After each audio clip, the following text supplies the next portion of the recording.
क्या आपने कभी सोचा है कि दौलत की चमक में इंसानियत की असली कीमत कहीं खो जाती है? क्या गुरूर की ऊंची दीवारें दिलों को इतना दूर कर सकती हैं कि सच्चाई भी नजर ना आए?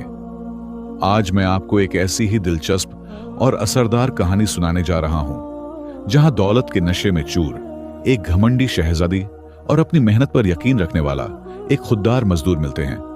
यह कहानी सिर्फ अमीरी और गरीबी की नहीं, बल्कि इंसानियत, सादगी और बदलाव की है। तो चलिए कहानी शुरू करते हैं। शहर की चकाचौंध से दूर पहाड़ों की गोद में बसा था एक आलीशान महल। इस महल में राय साहब रहते थे, जिनकी दौलत का कोई हिसाब न था। उनके कारखाने, उनकी जमीनें और उनके बैंक खातों में जमा बेशुमार दौलत की चर्चा दूर दूर तक थी। राय साहब का कारोबार जितना बड़ा था, उससे कहीं ज्यादा बड़ी थी उनकी एक लौटी बेटी आयशा की शान और शौकत। आयशा, जो अपने हुस्न और दौलत पर हद से ज्यादा नाजान थी, उसे लगता था कि दुनिया की हर नेमत उसी के लिए बनी है। उसकी आंखों में एक ऐसी रोशनी थी जो गुरूर से भरी थी, और उसके लबों से निकले हर लफ्ज में अक्खड़पन झलक रहा था। आयशा की जिंदगी किसी परिलोक से कम न थी। सुबह वो सोने के पलंग पर आंख खोलती, जहां इत्र की मनमोहक खुशबू उसे घेरे रखती। दिन की शुरुआत महंगी रेशमी पोशाकों से होती, जिनकी कढ़ाई में सोने चांदी के धागे पिरोए होते। नाश्ते में दुनिया के बेहतरीन पकवान उसकी मेज पर सजे होते, जिनकी तैयारी में दर्जनों बावर्ची लगे रहते। उससे बाजार जाने की जरूरत न पड़ती, क्योंकि दुनिया के मशहूर फैशनेबल सामान उसके महल में खुद ब खुद पहुंच जाते। उसकी हर ख्वाहिश एक फरमान बन जाती और पलक झपकते ही पूरी हो जाती। उसके लिए धूप भी छांव बन जाती और पत्थरों में भी फूल खिल उठते थे, क्योंकि उसके इर्द गिर्द हमेशा नौकरों और चापलूसों का हुजूम रहता, जो उसकी हर हां में हां मिलाते और उसकी तारीफों के पुल बांधते रहते। आयशा ने कभी किसी की जरूरत को महसूस नहीं किया था, न ही किसी की मुश्किल को समझा था। उसके लिए गरीबी और मेहनत सिर्फ किताबों की बातें थीं, जिनकी हकीकत से वो कोसों दूर थी। उसे लगता था कि दुनिया के हर गरीब और मजदूर को उसके पैरों तले रहना चाहिए, और उसकी नजरों में उनके लिए कोई अहमियत नहीं थी। एक रोज राय साहब ने अपने महल के पास एक नई फैक्ट्री बनाने का फैसला किया। इस काम के लिए उन्हें हजारों मजदूरों की जरूरत थी। सुबह सुबह जब आयशा अपनी बालकनी में खड़ी चाय की चुस्कियां ले रही थी, तो उसकी नजर फैक्ट्री की तरफ जा रही सड़कों पर पड़ी। वहां मजदूरों का एक काफिला धूल उड़ाता हुआ आ रहा था। उनके मैले कुचैले कपड़े, उनके चेहरे पर पसीने की बूंदें और उनकी थकी हुई चाल आयशा को कतई पसंद न आई। वह नाक सिकोड़ते हुए अपनी सहेली रीमा से बोली, देखो तो रीमा, ये कैसे लोग हैं? इनकी शक्लें देखकर भी घिन आती है। इन्हें हमारे महल के आसपास भटकने की भी इजाजत नहीं होनी चाहिए। रीमा, जो आयशा की हर बात पर सहमति जताती थी, ने मुस्कुराते हुए कहा, जी आयशा, आप सही कह रही हैं। इन्हें देखकर तो ऐसा लगता है कि ये किसी दूसरी दुनिया के प्राणी हों। आयशा ने एक लंबी सांस ली और अपनी नजरें हटा लीं, जैसे कि उसने कोई नागवार चीज देख ली हो। उसे नहीं पता था कि इन्हीं मजदूरों में से एक ऐसा शख्स भी था, जिसकी जिंदगी जल्द ही उसकी बेरुखी और घमंड को एक नया सबक सिखाने वाली थी। यह शख्स था अली, जो अपनी मेहनत और ईमानदारी के लिए जाना जाता था। उसकी आंखों में एक अजीब सी चमक थी, जो आयशा के गुरूर को चकनाचूर करने वाली थी। आयशा अपनी शानदार जिंदगी में मग्न थी, जबकि फैक्ट्री का काम तेजी से आगे बढ़ रहा था। हजारों मजदूर दिन रात एक करके काम में जुटे हुए थे। उन्हीं मजदूरों में से एक था अली, जिसकी उम्र अभी 20-25 के करीब थी। अली एक सीधा साधा, मेहनती और जिम्मेदार नौजवान था। उसके घर में बूढ़ी मां और एक छोटी बहन थी, जिनकी परवरिश का सारा बोझ उसी के कंधों पर था। अली के हाथ मजबूत थे। उसकी आंखों में एक अजीब सी चमक थी, जो किसी भी मुश्किल को हल करने का हौसला देती थी। उसके फटे पुराने कपड़ों के बावजूद उसके चेहरे पर एक कुनात और सब्र का भाव हमेशा रहता था। वह जानता था कि उसकी किस्मत में फिलहाल मेहनत और मुसीबतें ही लिखी हैं, लेकिन उसे यकीन था कि एक दिन उसकी मेहनत जरूर रंग लाएगी। अली और उसके साथी मजदूर सुबह से शाम तक काम करते, पसीना बहाते और मिट्टी धूल से सने रहते। राय साहब की नई फैक्ट्री का काम तेजी से चल रहा था और अली अपनी लगन से काम करता था। एक दोपहर राय साहब ने फैक्ट्री के काम का जायजा लेने का फैसला किया। वह अपनी महंगी गाड़ी में आयशा को भी साथ ले गए ताकि वह भी देख सके कि कैसे उनका कारोबार इतना बड़ा हो रहा है। आयशा बेमन से उनके साथ चली गई क्योंकि उसे ऐसे गंदे और धूल मिट्टी भरे माहौल में जाना बिल्कुल पसंद नहीं था। जब वे फैक्ट्री पहुंचे तो हर तरफ मजदूरों की चहल पहल थी। मशीनों का शोर और धूल का गुब्बार आयशा के दिल को तंग कर रहा था। राय साहब ने गर्व से अपनी बेटी को दिखाया कि कैसे काम हो रहा है, लेकिन आयशा का ध्यान सिर्फ अपनी खूबसूरती और अपने कपड़ों को धूल से बचाने में था। तभी राय साहब ने एक मजदूर को देखा जो बड़ी मेहनत से एक भारी पत्थर को उठा रहा था। मजदूर कोई और नहीं, अली था। राय साहब ने देखा कि अली के माथे पर पसीने की बूंदें थीं, लेकिन उसके चेहरे पर कोई शिकन नहीं थी। वह पूरी लगन और ताकत से अपना काम कर रहा था। राय साहब ने उसे अपने पास बुलाया और उसकी तारीफ की। शाबाश बेटे, तुम बहुत लगन से काम करते हो। अली ने अदब से सर झुकाया और मुस्कुराया। आयशा, जो थोड़ी दूर खड़ी थी, यह सब देख रही थी। उसे लगा कि राय साहब उस गंदे मजदूर की तारीफ कर रहे हैं जो उसकी नजरों में किसी काम का नहीं था। उसकी नाक और चढ़ गई। उसने अपनी सहेली रीमा की तरफ देखा और फुसफुसाते हुए कहा, देखो बाबा भी किस किस की तारीफ करते हैं, ये गंदे लोग, मुझे तो इनकी बदबू से ही चक्कर आ रहे हैं। आयशा की आवाज इतनी धीमी नहीं थी कि अली उसे सुन न पाए। अली ने अनजाने में आयशा की तरफ देखा। उसकी आंखों में एक पल के लिए हैरानी थी, फिर उसने अपनी नजरें झुका लीं और चुपचाप अपने काम में लग गया। आयशा की ये बातें सुनकर उसे थोड़ा दुख हुआ, लेकिन उसने कुछ कहा नहीं। उसे आदत थी ऐसे लोगों की बातों की। उसे पता था कि कुछ लोग ऐसे ही होते हैं जो दौलत के नशे में चूर रहते हैं और गरीबों को इंसान नहीं समझते। उसे यह भी अंदाजा नहीं था कि जिस शख्स को वह इतनी नफरत से देख रही थी, उसी से उसकी तकदीर का कोई नाजुक रिश्ता जुड़ने वाला था। फैक्ट्री का काम दिन ब दिन तेजी से बढ़ रहा था और राय साहब अपने प्रोजेक्ट को लेकर बेहद मुतमईन थे। राय साहब अक्सर फैक्ट्री का मुआयना करने आते और आयशा को भी अपने साथ ले जाते ताकि उससे अपने कारोबार की अजमत का अंदाजा हो सके। लेकिन आयशा के लिए यह सब एक सज्जा से कम न था। उसे धूल, पसीने और मजदूरों के शोर से नफरत थी। वह हमेशा कोशिश करती कि राय साहब उसे इस सब से दूर रखें, लेकिन राय साहब मानते नहीं थे। हर बार आयशा को अली फिर से दिख जाता, जो अपनी धुन में मग्न काम करता रहता।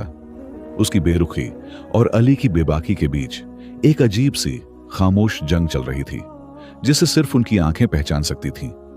एक दिन फैक्ट्री में एक हादसा हो गया। एक भारी मशीन का हिस्सा अचानक ढीला होकर गिरने लगा। वहां काम कर रहे मजदूरों में अफरा तफड़ी मच गई। सब अपनी जान बचाने के लिए इधर उधर भागने लगे। मशीन का वो हिस्सा सीधे राय साहब की तरफ गिर रहा था, जो उस वक्त पास ही खड़े होकर किसी इंजीनियर से बात कर रहे थे।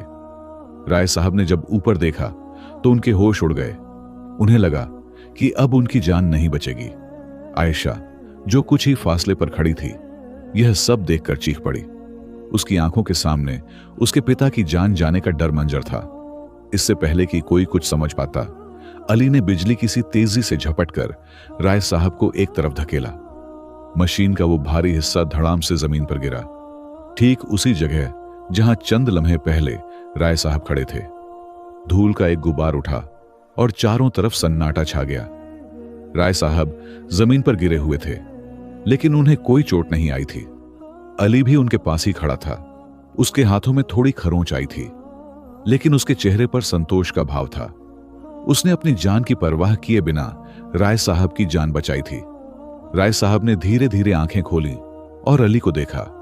उनके चेहरे पर हैराना और शुक्रिया का मिला जुला भाव था। आयशा, जो अभी तक सदमे में थी, भागती हुई अपने पिता के पास आई। उसने राय साहब को सही सलामत देखा तो उसकी जान में जान आई। फिर उसकी नजर अली पर पड़ी। उसने पहली बार अली को इस तरह देखा था, एक निडर और बहादुर इंसान के तौर पर। उसके दिमाग में अली की वो पुरानी तस्वीर धूमिल पड़ने लगी, जो उसने सिर्फ एक मामूली मजदूर के तौर पर बनाई थी। राय साहब ने अली को गले लगा लिया और बोले, तुमने मेरी जान बचाई बेटे, तुमने आज मुझ पर बहुत बड़ा एहसान किया है। बताओ तुम्हें क्या चाहिए, मैं तुम्हें जो चाहो वो इनाम दूंगा। अली ने मुस्कुराते हुए कहा, हुजूर, मैंने सिर्फ अपना फर्ज निभाया है, मुझे कुछ नहीं चाहिए। राय साहब उसकी इस सादगी से और भी प्रभावित हुए। आयशा भी खामोशी से यह सब सुन रही थी।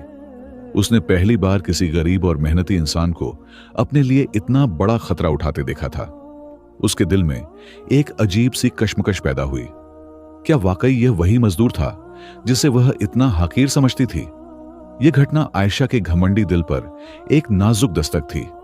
राय साहब की जान बचाने के बाद अली रातों रात फैक्ट्री के हीरो बन गया था। मजदूर उसकी बहादुरी की दाद दे रहे थे और राय साहब के दिल में उसके लिए एक खास मुकाम बन गया था। राय साहब ने अली को इनाम के तौर पर कुछ पैसे और काम में तरक्की देने की पेशकश की, लेकिन अली ने बद्धी नरमी से इनकार कर दिया। उसने कहा, हुजूर, मैंने जो किया वह मेरा इंसानियत के नाते फर्ज था, मुझे कोई इनाम नहीं चाहिए, बस आपका आशीर्वाद काफी है। अली की इस बात ने राय साहब को और भी मुतासिर कर दिया। उन्हें एहसास हुआ कि यह नौजवान सिर्फ मेहनती ही नहीं बल्कि खुददार और नेक दिल भी है। वहीं दूसरी तरफ आयशा के जहन में अली की तस्वीर बार बार घूम रही थी। जिस इंसान को वह अब तक सिर्फ एक मामूली और गंदा मजदूर समझती थी, उसने आज उसके पिता की जान बचाई थी। यह बात उसे अंदर ही अंदर परेशान कर रही थी। उसकी आंखों के सामने से वो मंजर हट ही नहीं रहा था जब अली ने बिना अपनी जान की परवाह किए उसके पिता को बचाया था। उसके घमंड की ऊंची दीवार में एक छोटी सी दरार पड़डेडी एचने लगी थी। उसे अपने पुराने रवैये पर शर्मिंदगी महसूस होने लगी थी। एक शाम राय साहब ने अली को अपने महल में खाने पर बुलाया। यह बात जब आयशा को पता चली तो वह और भी हैरान हुई। उसने कभी सोचा भी नहीं था कि कोई मजदूर उनके आलीशान महल के अंदर कदम रखेगा, लेकिन राय साहब ने साफ कह दिया था कि अली ने उनकी जान बचाई है और वह उसका एहसान मानना चाहते हैं। आयशा को न चाहते हुए भी इस बात को मानना पड़ा। जब अली महल में दाखिल हुआ तो उसने देखा कि महल की शान और शौकत उसकी कल्पना से भी परे थी। दीवारों पर कीमती तस्वीरें, फर्श पर रेशमी कालीन और हर तरफ सोने चांदी की चीजें सजी हुई थीं। अली ने कभी ऐसे आलीशान माहौल का तसव्वुर भी नहीं किया था। वह अपने सादे कपड़ों में थोड़ा झिझक रहा था, लेकिन उसके चेहरे पर आत्मविश्वास की कमी नहीं थी। खाने की मेज पर राय साहब ने अली से उसकी जिंदगी और उसके परिवार के बारे में पूछा। अली ने अपनी कहानी बताई कि कैसे उसके पिता बचपन में ही गुजर गए थे और कैसे उसने अपनी मां और बहन की जिम्मेदारी संभाली थी। उसकी बातें सुनकर राय साहब की आंखें नम हो गईं। आयशा खामोशी से सब सुन रही थी। अली की कहानी में एक सच्चाई और सादगी थी जो उसके दिल को छू रही थी। उसे पहली बार एहसास हुआ कि जिस दुनिया को वह सिर्फ अपने आसपास देखती थी, उससे परे भी एक दुनिया है जहां लोग मुश्किलों से लड़ते हुए अपनी जिंदगी गुजारते हैं। जब खाना खत्म हुआ तो राय साहब ने अली का शुक्रिया अदा किया और उसे विदा किया। अली के जाने के बाद आयशा अपने कमरे में चली गई। वह रात भर सो नहीं पाई। अली की कहानी और उसकी निडरता उसके जहन में घूम रही थी।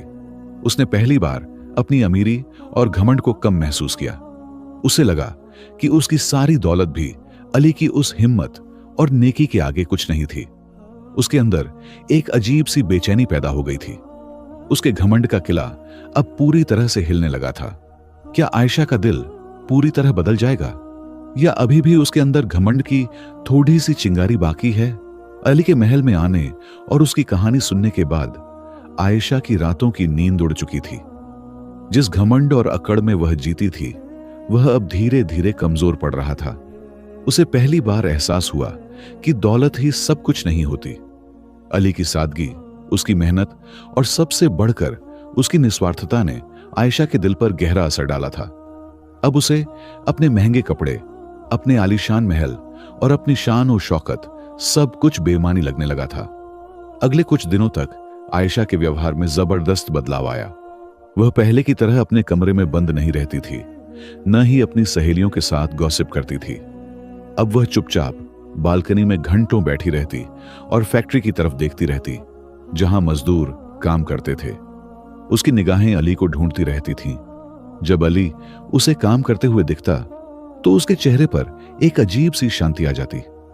उसे महसूस हुआ कि अली जैसा मेहनती और ईमानदार इंसान उसने अपनी जिंदगी में कभी नहीं देखा था। एक दिन आयशा ने अपने पिता राय साहब से बात की। बाबा, उसने झिझकते हुए कहा, मैं फैक्ट्री जाकर मजदूरों से मिलना चाहती हूं। राय साहब अपनी बेटी की इस बात पर हैरान रह गए। आयशा, जिसने हमेशा मजदूरों से दूरी बनाई रखी थी, आज उनसे मिलने की बात कर रही थी। उन्होंने खुशी से इजाजत दे दी।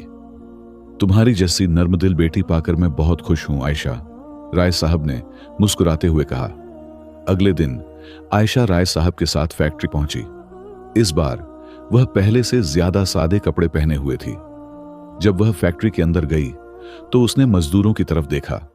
अब उसे उनमें वो गंदगी और बदबू नजर नहीं आ रही थी जिसके लिए वह पहले कराहती थी, बल्कि उसे उनके चेहरों पर परिश्रम और आत्मसम्मान की झलक दिखाई दी।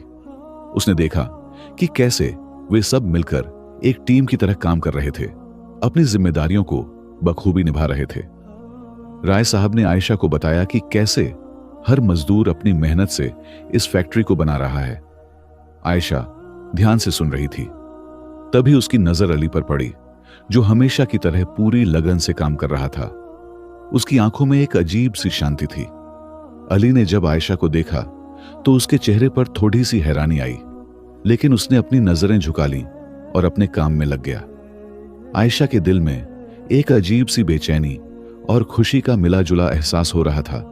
उसे लगा कि वह पहली बार दुनिया को सही मायनों में देख रही है। उस दिन के बाद आयशा अक्सर फैक्ट्री आने लगी। वह कभी दूर खड़ी होकर काम देखती तो कभी राय साहब से मजदूरों के काम के बारे में सवाल पूछती। धीरे धीरे उसके अंदर से घमंड पूरी तरह से खत्म हो गया था और उसकी जगह नम्रता और हमदर्दी ने ले ली थी। उसे अब समझ आ गया था कि दौलत से ज्यादा इंसान का किरदार मायने रखता है। यह बदलाव सिर्फ उसके लिए ही नहीं, बल्कि उसके आसपास के लोगों के लिए भी अचरज का सबब था। उसे अभी यह नहीं पता था कि यह सिर्फ उसकी जिंदगी का एक पड़ाव था और आगे का सफर अभी बाकी था। आयशा के दिल में आया यह बदलाव उसे कहां ले जाएगा? क्या अली और आयशा के बीच की दीवारें पूरी तरह से गिर जाएंगी? जानने के लिए बने रहिए वीडियो में आगे तक। आयशा के दिल में आया बदलाव अब सिर्फ उसके व्यवहार तक महदूद नहीं था, बल्कि वह अपनी सोच और जीवन शैली में भी दिखने लगा था। उसने महंगे लिबासों और बेहिसाब जेवरों से परहेज करना शुरू कर दिया था। अब उसे सादगी में ज्यादा सुकून मिलता था। वह अक्सर अपनी सहेलियों के साथ बेवजह की पार्टियों में जाने के बजाय राय साहब के साथ फैक्ट्री जाने को तरजीह देती थी। उसकी सहेलियां और महल के लोग उसके इस बदलाव से हैरान थे, लेकिन राय साहब अपनी बेटी के इस इंसानियत भरे रूप को देखकर बेहद खुश थे। आयशा अब मजदूरों के करीब आने लगी थी। वह कभी उनके बच्चों को मिठाइयां बांटती तो कभी उनकी सेहत का हालचाल पूछती। वह उनकी मुश्किलों को समझने लगी थी और उनसे हमदर्दी रखने लगी थी। मजदूर भी आयशा के इस नए रूप को देखकर अचरज में थे। जिस शहजादी ने कभी उन्हें हकारत से देखा था, आज वही उनके दुख दर्द में शरीक हो रही थी। उनकी आंखों में आयशा के लिए अब इज्जत और प्यार दिखने लगा था। एक दिन फैक्ट्री में अचानक एक सियाह बादल छा गया। राय साहब को खबर मिली कि उनकी एक बड़ी मशीन खराब हो गई है और उसे ठीक करने में हफ्तों लग सकते हैं। यह खबर फैक्ट्री के लिए एक बड़ा धक्का थी, क्योंकि मशीन के बिना काम रुक जाता और लाखों का नुकसान होता। राय साहब बहुत परेशान हो गए। उन्होंने इंजीनियरों और मैकेनिकों की एक टीम बुलाई, लेकिन कोई भी मशीन को ठीक करने का रास्ता नहीं बता पा रहा था। आयशा ने जब अपने पिता को इतना चिंतित देखा तो उसने उनसे पूछा, क्या बात है बाबा, आप इतने परेशान क्यों हैं? राय साहब ने उसे पूरी बात बताई। आयशा ने ध्यान से सुना और फिर बोली, बाबा, क्या कोई ऐसा नहीं है जो इसे ठीक कर सके? राय साहब ने मायूसी से सर हिलाया। लगता है अब हमें नया मशीन ही ऑर्डर करना पड़ेगा, जिसमें हफ्तों लग जाएंगे। उसी वक्त अली वहां से गुजर रहा था। उसने राय साहब और आयशा की बातें सुनी।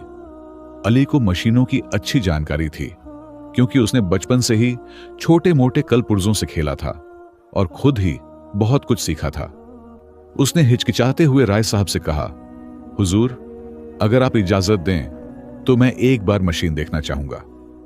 राय साहब और आयशा दोनों अली की बात सुनकर चौंक गए।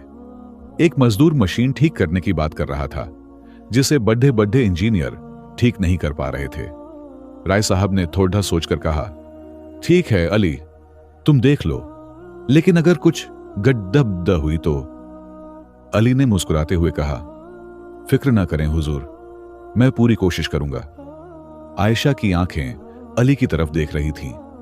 उसके दिल में एक अजीब सी उम्मीद जगी थी। उसे अली की काबिलियत पर यकीन था, क्योंकि उसने उसे पहले भी मुश्किल हालात से निकलते देखा था।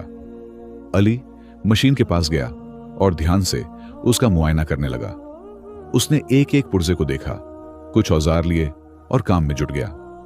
राय साहब और आयशा दोनों बेसब्री से उसे देख रहे थे, यह जानने के लिए कि क्या यह मेहनती मजदूर इस नामुमकिन काम को मुमकिन बना पाएगा। अली ने मशीन के पास जाकर उसे ध्यान से देखा। उसकी आंखें हर छोटे बड्ढे पुर्जे पर गौर कर रही थीं, जैसे कोई माहिर हकीम किसी मरीज की नब्ज टटोल रहा हो। राय साहब और आयशा के साथ साथ फैक्ट्री के मैनेजर और कुछ इंजीनियर भी अली को बेसब्री से देख रहे थे। उनके चेहरों पर तशवीश और उम्मीद का मिला जुला भाव था। अली ने कुछ देर तक मशीन का मुआयना किया, फिर उसने कुछ औजार उठाए और काम में जुट गया। उसके हाथ तेजी से चल रहे थे, जैसे वह मशीन के हर राज से वाकिफ हो। लगभग 2 घंटे की कड़ी मेहनत के बाद अली ने मशीन के एक हिस्से को ठीक किया और फिर कुछ बटन दबाए। एक हल्की सी खड़खड़ाहट हुई और फिर मशीन ने धीरे धीरे काम करना शुरू कर दिया। पहले एक धीमी सी आवाज आई, फिर आवाज तेज होती गई और देखते ही देखते मशीन पूरी रफ्तार से चलने लगी। फैक्ट्री में मौजूद हर शख्स ने एक साथ खुशी की सांस ली। राय साहब की आंखों में अश्क आ गए। उन्होंने कभी सोचा भी नहीं था कि एक मामूली मजदूर उनकी इतनी बड़ी मुश्किल हल कर देगा। राय साहब ने खुशी से अली को गले लगा लिया और बोले, अली, तुमने आज फिर मेरी जान बचाई है और इस बार मेरे कारोबार की भी। तुम वाकई एक अजीम इंसान हो। अली ने मुस्कुराते हुए कहा, हुजूर, यह सब आपकी दुआओं का नतीजा है। आयशा, जो यह सब देख रही थी, उसकी आंखों में अनोखी चमक थी। उसके दिल में अली के लिए अब सिर्फ इज्जत ही नहीं, बल्कि एक गहरा एहसास पैदा हो चुका था। उसे अपनी पिछली नादानी और घमंड पर बहुत शर्मिंदगी महसूस हो रही थी। उस दिन के बाद राय साहब ने अली को फैक्ट्री का सुपरवाइजर बना दिया। अली ने अपनी मेहनत और ईमानदारी से यह मुकाम हासिल किया था। आयशा भी अब पूरी तरह बदल चुकी थी। उसने अपनी दौलत और घमंड को पीछे छोड़ दिया था। वह अब एक हमदर्द, नम्र और जिम्मेदार इंसान बन चुकी थी। वह अक्सर फैक्ट्री आती और अली के साथ काम के बारे में बातें करती। धीरे धीरे उनकी दोस्ती गहरी होती गई। अली ने आयशा को मेहनत की अहमियत सिखाई और आयशा ने अली को दुनिया के नए रास्ते दिखाए। वक्त गुजरता गया। राय साहब ने देखा कि आयशा और अली के बीच एक पाकीज़ा रिश्ता पनप रहा है। उन्हें अली की ईमानदारी, उसकी मेहनत और उसके नेक दिल पर पूरा भरोसा था। एक दिन राय साहब ने अली को अपने पास बुलाया और कहा, अली, तुमने मेरी बेटी को एक नया जीवन दिया है। तुमने उसे दुनिया की हकीकत से रूबरू कराया है। मैं चाहता हूं कि तुम मेरी बेटी का हाथ थाम लो। मैं तुम्हें अपना दामाद बनाना चाहता हूं। अली और आयशा दोनों राय साहब की बात सुनकर हैरान रह गए, लेकिन उनके चेहरों पर एक साथ खुशी की लहर दौड़ गई। आयशा ने शर्माते हुए अली की तरफ देखा और अली ने अपनी आंखों से उसे अपनी मोहब्बत का इजहार किया। कुछ ही महीनों बाद अली और आयशा की शादी हो गई। यह शादी सिर्फ 2 इंसानों की नहीं थी, बल्कि 2 अलग अलग दुनियाओं का संगम थी। एक तरफ दौलत और शान और शौकत और दूसरी तरफ मेहनत और सादगी। आयशा ने अपनी दौलत का इस्तेमाल अब गरीबों की मदद करने और मजदूरों के लिए बेहतर हालात पैदा करने में किया। अली ने अपनी मेहनत और लगन से राय साहब के कारोबार को और भी ऊंचाइयों तक पहुंचाया। इस तरह घमंडी शहजादी आयशा और मेहनती मजदूर अली की कहानी ने यह साबित कर दिया कि इंसान की असली पहचान उसके किरदार और उसके अखलाकन से होती है, न कि उसकी दौलत और उसके घमंड से। उन्होंने एक ऐसी मिसाल कायम की जहां दौलत और मेहनत ने मिलकर एक बेहतर दुनिया की बुनियाद